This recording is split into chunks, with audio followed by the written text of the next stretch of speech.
जी तो नाजरीन, कैसे हो आप सब। आपकी पुरजोर फरमाइश पर आज मैं डकी भाई पर रिएक्शन करने वाला हूं, जो कि उसकी रिसेंटली न्यू वीडियो आई है। आप लोग बहुत कह रहे थे कि डकी भाई पर आप एक रिएक्शन वीडियो बनाओ, जो उसकी न्यू वीडियो आई है। तो लेट्स सी, देखो मज़ा बहुत आएगा और वीडियो भी बहुत कमाल है।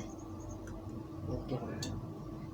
एक बंदा YouTube से मुंह उठा के टिकटॉक पे चला आया है और टिकटॉक पे आके यही यही कर रहा है। कहता है जी मैं डकी भाई हूँ। हमें टिकटॉकर्स को गाली देने लगा है, चीप बोलने लगा है। मैं तुझे वार्न कर रहा हूँ कि बाज आ जा। मैंने लोगों को एक दफ़ा बोल दिया ना तो तेरी ऐसी वार लगेगी कि तू टिकटॉक ही नहीं, तू यूट्यूब भी भाग के चला जाएगा। तब आप इसको सपोर्ट करना है या एक ऐसे बंदे को सपोर्ट करना है जो लोगों को साफ बना के दिखाता है। आपने फैसला करना है। इस बंदे का बेशक आप देख लिए अकाउंट, ये टिकटॉकर को गाली दिया इसने, और जब तक इसने माफ़ी नहीं मांगनी इस बंदे को मैंने नहीं छोड़ना। इसने बहुत बड़ी गलती की है। ये इंडिया समझ रहा है, ये पाकिस्तान है बच्चे। क्या करें, क्या करें?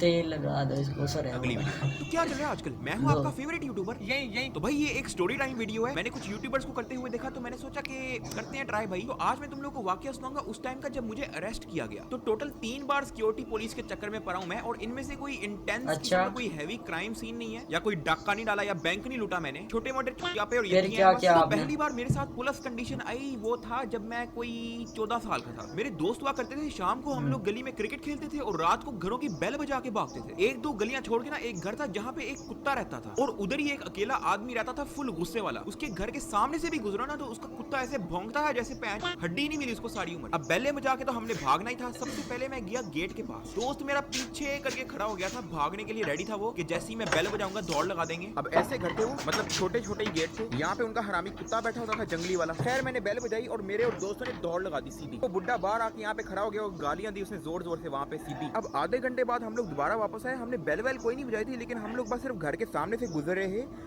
तो कुत्ते ने भौंकना शुरू कर दिया। हम लोग सिर्फ उसको यहाँ पे खड़े होकर देख रहे हैं, कुत्ता भौंक रहा है बस, और हमने कुछ नहीं किया। वो बुड्ढा दोबारा बाहर आ गया, उसने गालियां निकालनी शुरू कर दी माँ बहन की। लेकिन इस बार हम भागे नहीं थे, इस बार हम लोग बस थोड़ा पीछे हो गए थे, इधर खड़े हो गए थे साइड पे। लेकिन उस बुड्ढे ने क्या किया, सिक्योरिटी बुला ली। अब वो उधर से हमें सिक्योरिटी की बाइकों की आवाज आ रही है और हम लोगों ने इधर भागना शुरू कर दिया सीधा। भाई साहब ये वो घर नहीं है ना ही ये वो रोड है। मैं तुम लोगों को सिर्फ एक एग्जाम्पल दे रहा हूँ, ये एक रैंडम रोड है लेकिन ऐसी ही रोड। खैर हम लोग सीधा भागते गए और सिक्योरिटी की बाइक अभी गली में एंटर हो ही नहीं थी कि हम लोग इधर साइड पे हो गए। सिक्योरिटी वाले को उधर पता था कि हम लोग इधर साइड पे हो गए, उसने बाइक फुल स्पीड कर ली। अब ये रास्ता नेक्स्ट गली में मुड़ने के लिए छोटा है और वो जहाँ से सिक्योरिटी आ रही थी ये काफी लंबा है। सर्दी का वक्त था, मैंने येलो कलर की हुडी पहनी हुई थी और मुझे ना ऐसी फील आ रही थी कि मुझे लग रहा है कि सिक्योरिटी वाले ने ना मेरा हुलिया देख लिया है। उनको पता लग गया कि मैंने पीली हुडी पहनी हुई है और उधर ही चेज करना है। मैंने ये किया, मैंने स्पीड लगाई, मैं गया भाई सीधा। सीधा जाने के बाद मैं फौरन लेफ्ट मुड़ गया। अभी सिक्योरिटी वाली आई नहीं थी, उन्होंने मुझे नहीं देखा लेफ्ट मुड़ते हुए, लेकिन उन्होंने प्रिडिक्ट कर लिया कि ये लोग लेफ्ट मुड़े होने। मैंने क्या किया, लेफ्ट मुड़ा। लेफ्ट मुड़ने के बाद दस्ती अपनी हुडी उतारी, हुडी उतार के फेंक दी साइड पे। अब अंधेरा था, शाम का वक्त था, इतना कोई खास पता नहीं लग रहा। सिक्योरिटी वाले ने कौन सी मेरी शक्ल देखी थी। हुडी फेंकने के बाद ना मैं भागा नहीं, मैं बस चलता गया। ठीक है, मैं वॉक कर रहा हूँ सीधा। पहले तो मैं भाग रहा स्थान से लेके, मैं अब सीधा वॉक कर रहा हूँ। ठीक है, नीचे शर्ट पहनी हुई थी मैंने, वो इजी नॉर्मल नजर आ रही है, लेकिन मैं सिर्फ वॉक कर रहा हूँ। और मेरे जो दो दोस्त थे वो भागी जा रहे हैं सीधा आगे। सिक्योरिटी वाली आई पीछे से सिक्योरिटी वाली आई और मुझे मिस करा के आगे निकल गई। वो जो दो बाकी के दोस्त भाग रहे थे मेरे, उनके पीछे चले गई। उन्होंने लिटरली मुझे नोटिस ही नहीं किया क्योंकि मैंने हुडी वगैरह उतार ली थी, हुलिया चेंज था और मैं वैसे भी चल रहा और मैं उनको कोई खास सस्पिशियस लग भी नहीं रहा था। खैर सिक्योरिटी वाले चले गए, आगे दूर थे इसी गली में। मैंने रिवर्स टर्न लिया, मैं पीछे मुड़ना शुरू हो गया और मैं अभी भी चल ही रहा था। हुडी जो मैंने यहाँ पे फेंकी हुई थी मैंने मिस कराई, यहाँ पे मैं मुड़ा, दौड़ लगाई, पूरा सोसाइटी को घूम के आया और फिर जाके मैं अपने घर के अंदर बढ़ा। अब जो बाकी के दो दोस्त जो मेरे भाग रहे हैं ना, उनमें से एक पकड़ा गया क्योंकि सिक्योरिटी वाली जो थी वो बाइक थी। सिक्योरिटी वाली बाइक ने जब एक को पकड़ा ना तो दूसरा भाग रहा। अब वो जाहिर है एक को छोड़ नहीं सकते हैं, दो बाइकें होती तो दोनों को पकड़ लेती। तो जब एक को पकड़ा तो दूसरे के बाद मौका मिल गया कि चलो बाइक स्लो हो गई है, तो वो कट लिया उसने। मैं भी लंबा चक्कर काट के 15 मिनट की जॉगिंग के बाद घर पहुंच चुका था। अब मेरे साथ दो दोस्त थे जो मेरे साथ भाग रहे हैं और उनमें से एक पकड़ा गया है और उधर सिक्योरिटी वालों को उसने मेरे घर का बता दिया। मतलब पैंच उसने कहा कि भाई मैं तो फंस गया हूँ लेकिन अकेला क्यों फंसूं भाई, बाकियों को भी फंसाऊं। उसने मेरे और मेरे दोस्त का एड्रेस दे दिया। थोड़ी देर तक आ गई जी सिक्योरिटी वाले घर हमारे। खैर वो मुझे ले गए उधर। वो बुड्ढा हरामी भी उधर ही खड़ा है जिसकी बेल बजाई थी हमने। अब वो आगे से क्या लगा रहा है कि सिक्योरिटी वालों को कह रहा है कि ये हमारे घर पत्थर फेंक रहे थे। फिर कहता कि मेरे कुत्ते पे ये लोग इंटे फेंक के गए हैं। मैं कहा तुम्हारी भैन दी चूड़ियां इल्जाम वो लगाओ ना जिसकी सेंस बन रही है। खैर मैं भी चोरा हो गया। मैंने कहा सर आपको आपके घर अगर एक पत्थर भी पड़ा हुआ मिल गया ना विंडो के पास या दरवाजे के पास या आपके कुत्ते के पास या आपकी विंडो क्रैक्ड मिल गई तो भाई मुझे अंदर कर देना या आपने जो करना मेरे साथ कर लेना। मैंने बुड्ढे की सही आंखों में बोला। देखा और मैंने कहा कि भाई अभी चलें और मुझे पत्थर दिखाएं जिस पत्थर की आप बात कर रहे हैं। खैर उसकी फट गई, कहता कि देखो बेटा जब कोई गलती होती है तो मान जाते हैं। मैंने कहा पैप जो अपनी तरफ से इल्जाम लगा रहे वो किस खुशी में मान जाए भाई। फिर वो इजी हुआ क्योंकि उसको पता है कि उसकी फट गई थी। सिक्योरिटी वालों को कहता चले जाने दे, बच्चे हैं, अब फट गई थी उसकी असल में। तो अब हम लोग बात करेंगे स्पॉन्सर है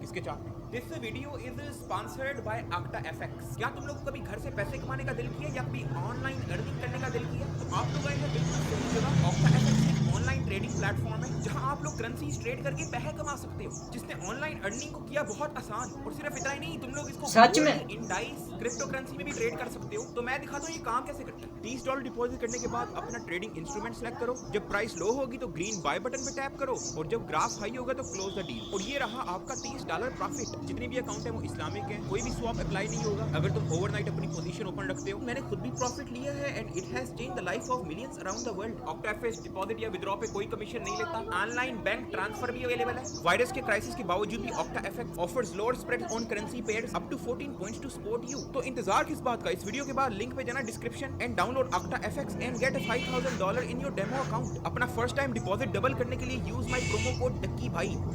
back to the okay, video. काट खैर लेते दूसरी स्टोरी पे आया थे। आज से 3-4 साल पहले ना मेरी वर्कआउट और जॉगिंग की बड़ी फिट रूटीन हुआ करती थी। रोज रात को मैं और मेरा दोस्त जाते हैं बाहर पुलअप्स मारने, पुशअप्स मारने और इधर उधर जॉगिंग वगैरह करने। तो एक दिन हम लोग निकले हुए थे और रात ना लेट बहुत हो गया, 9 बज गए थे और मुझे मेरी मामा की कॉल आ गई कि भाई घर पहुंचो, क्योंकि अगले दिन ईद भी थी और मेहमान वगैरह आए हुए थे और कुछ सामान वगैरह भी मंगवाना था। अब ये जो सामने तुम लोग दीवार देख रहे हो ना, इसके बिल्कुल दूसरी तरफ वो ग्राउंड था जहाँ पे हम लोग जॉगिंग करते हैं। अब ऐसा समझो कि मेरा अच्छा। घर यहाँ पे कहीं पे है। अब अगर यहाँ पे घर है और मुझे उस तरफ जाना है तो मुझे ये वाली रोड पूरी क्रॉस करके वो गेट से बाहर निकल के इन घरों के पीछे से जाना पड़ता था इस दीवार की दूसरी तरफ जाने के लिए, जहाँ पे ग्राउंड है जहाँ पे हम लोग जॉगिंग करते हैं। अब सीन ये हुआ कि रात बहुत देर हो चुकी थी, 9 बज चुके थे और मैं इस दीवार की दूसरी तरफ था और मुझे घर वालों की तरफ से कॉल आ गई कि भाई घर वापस आओ, मेहमान आए हैं, कुछ सामान वगैरह भी लेके आना है और मुझे अर्जेंटली तब घर आना था। अब मेरे पास टाइम नहीं था कि भाई अब इतना सा रास्ता पार करने के लिए मैं पूरा इन घरों के पीछे से किलोमीटर दूर घूम के आऊँ, वो गेट से एंटर होके फिर यहाँ पे आके फिर सीधा घर बढ़ जाऊँ। तो मैंने क्या किया, मैंने सीधी ये दीवार ठाप ली। मेरे लिए कोई मुश्किल नहीं है ये बांदरों वाले काम करने में। लेकिन क्या हुआ कि मैंने स्ट्रॉन्ग बूट्स पहने हुए थे। मैंने जैसे ही दीवार टापी ना और मैंने दोनों पैरों पे जब लैंड किया, ऐसे करके आवाज आई, लेकिन बिल्कुल ऐसी आवाज आई थी जैसे किसी गाड़ी का दरवाजा बंद होता है। तो वो जो उस दीवार का जो कॉर्नर वाला जो घर था ना, वहाँ से फौरन 3 लड़के बाहर निकल आए। तो वो जो लड़के थे उनको लगा कि मैं उनकी गाड़ी चुराने आया हूँ, मतलब उनकी गाड़ी का दरवाजा खोला और मैंने बंद कर दिया और अब मैं भाग रहा हूँ। खैर मैं तो दीवार टाप के सीधा चलना शुरू कर दिया। मैं चली जा रहा हूँ। वो 3 लड़के जो हैं मुझे पीछे फॉलो कर रहे हैं और आवाजें लगा रहे हैं, ओए ओए।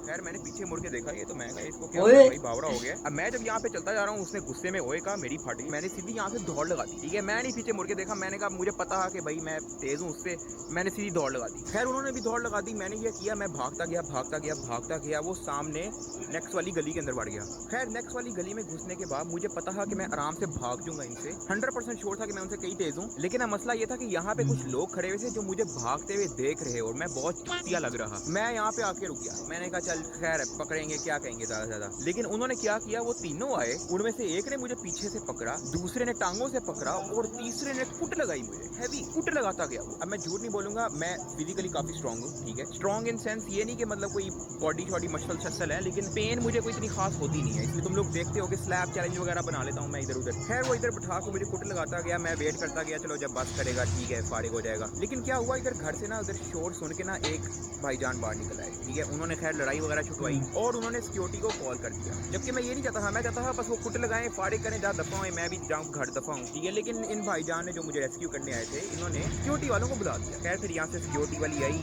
मुझे पकड़ा और ले गए अपने सिक्योरिटी कैबिन। खैर उधर सिक्योरिटी वाली लड़की थी क्या लड़का? सवालात किए, बताओ तो सही सीधे जवाब दिए। मैंने कहा देखें आपके हर गली नुक्कड़ में कैमरा लगा है। मैंने कहा आप देख लें, अगर मैंने उसकी गाड़ी की तरफ देखा भी हो ना तो ये है मेरा एड्रेस, ये है मेरा फोन नंबर, आके चुक लेना भाई। खैर कुछ टाइम बाद उन्होंने मुझे छोड़ दिया। रात रात के कोई 12 बज चुके थे और घर मेरा सिक्योरिटी कैंप से कोई 15 मिनट की ड्राइव पे था। खैर मैं मेन रोड तक पैदल गया, एक बाइक वाला गुजर रहा, उसको रोका, भाई लिफ्ट चाहिए, और वो ले गया मुझे सोसाइटी तक। अब जब मैं घर आया तो मेरे अम्मी अबू थे ही नहीं घर। पता लगा कि उनको खबर हो गई है, और बताया किसने था, जो मुझे रेस्क्यू करवा रहा जब मुझे कुट पड़ रही है। खैर अम्मी अबू मेरे सिक्योरिटी वाले के पास से हो गया, लेकिन तब तक मैं वहां से निकल चुका था। उसके बाद वो उनके घर गए जिन्होंने मुझे कुट लगाई थी, तो पता लगा कि वो लड़के मेरे फादर के स्टूडेंट हैं। खैर उन्होंने कहा कि देखो बेटा, हम इधर बस एक बात को खत्म करने आए हैं, अब आपने अगर उसको कुट लगाई है तो जाहिर है उसको भी गुस्सा होगा, क्या पता कल को वो आपसे बदला लेने आ जाए। तो वो लड़के कहते जी सर सॉरी, हम मिल लेते हैं, हम अपॉलॉजी कर लेते हैं वगैरह वगैरह। खैर अगले दिन मैं मिला उनसे और इजी सीन हो गया था। अब तीसरी बार जो मेरी बात हुई थी वो थी पतीसा अवार्ड के बाद। खैर मैंने वीडियो डाली कि अगर तुम लोग वोट करोगे तो मैं पब्लिक में मुजरा करूंगा, और मैं सही बता रहा हूँ, मुझे लिटरली आइडिया नहीं था कि तुम लोग जितवा दोगे। जब मैंने वीडियो डाली कि वोट करना लाजमी, तो उस लिंक पे इतने लोगों ने क्लिक किया कि मुजरे का बोलोगे तो ये होगी,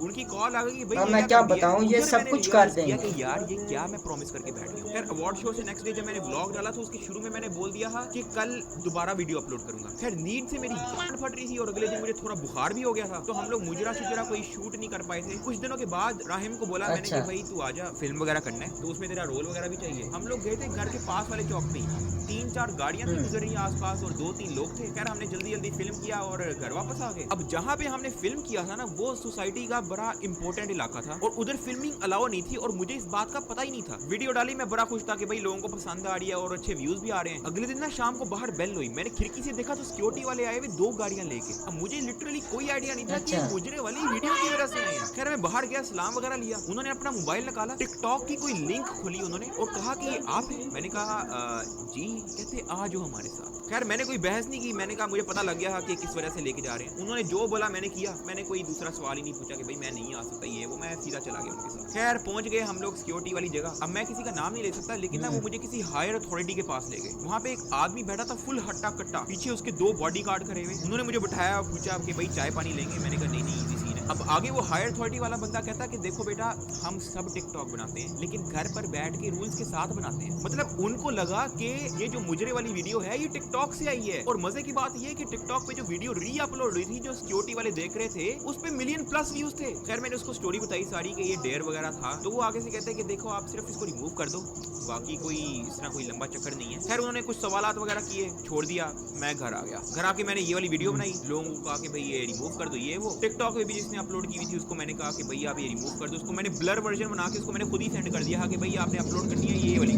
वो ये थी मेरी लाइफ के 3 पॉइंट जहाँ पे मेरी सिक्योरिटी को लेके बंद हुई है। अब अगर तुम लोगों ने ये वीडियो एंड तक देखी है और वीडियो पसंद आई है तो लाइक मारो और मुझे बताओ कि स्टोरी टाइम वीडियो देखना चाहते हो और कि नहीं। महीने में एक तो बना ही देंगे, देख लेंगे। उस सब्सक्राइब बटन की बेल बजा के भाग जाओ यार। और मुझे पता है कि लास्ट वीडियो में मैंने बोला था कि 2 लाख लाइक्स पे ये वाली पैन की लगेगी, और मुझे पता है कि उसमें 2 लाख लाइक्स हो चुके हैं। और जब मैंने पहले कोई प्रॉमिस नहीं तोड़ा, तुम लोगों के लिए पोस्ट पतीसा अवार्ड मुजरा भी किया था, तो अब किस खुशी में प्रॉमिस तोड़ूंगा। इंस्टाग्राम पे लाजमी फॉलो कर लेना क्योंकि उधर ही होगा सीन सारा। स्टोरी वाली वीडियो, अपनी लाइफ की स्टोरी की वीडियो बनाया करो, क्योंकि लोग जानना चाहते हैं कि आपकी लाइफ में क्या क्या हुआ है, क्या क्या आप सह चुके हो। बाकी वो जो टिकटॉक वाला सीन है देख लो, मुझे पता है कि लोग यही कहेंगे कि इसको भाई लगा दो तेल। बाकी आपके ऊपर है, अगर बच्चे को माफ़ करना है तो माफ़ कर दो, वरना तेल लगाओगे तो फटेगी जरूर इसकी। बाकी आप लोग भी सब्सक्राइब करो और बेल को दबाकर भाग जाओ डकी भाई के कहने पर। मेरी तो मुझे पता है कि आप मानोगे नहीं, डकी भाई के कहने पर ऐसा कर लो। बाकी चलता हूँ, अगर नेक्स्ट सीन आप किस पर देखना चाहते हैं वो भी आप कमेंट्स करना। डकी भाई के चैनल का लिंक डिस्क्रिप्शन में मौजूद है, जो कि ओरिजिनल चैनल है, आप उसको भी जाकर सब्सक्राइब करो, सपोर्ट करो भाई को, अपना भाई है। चलो फिर मिलते हैं, समझा करो।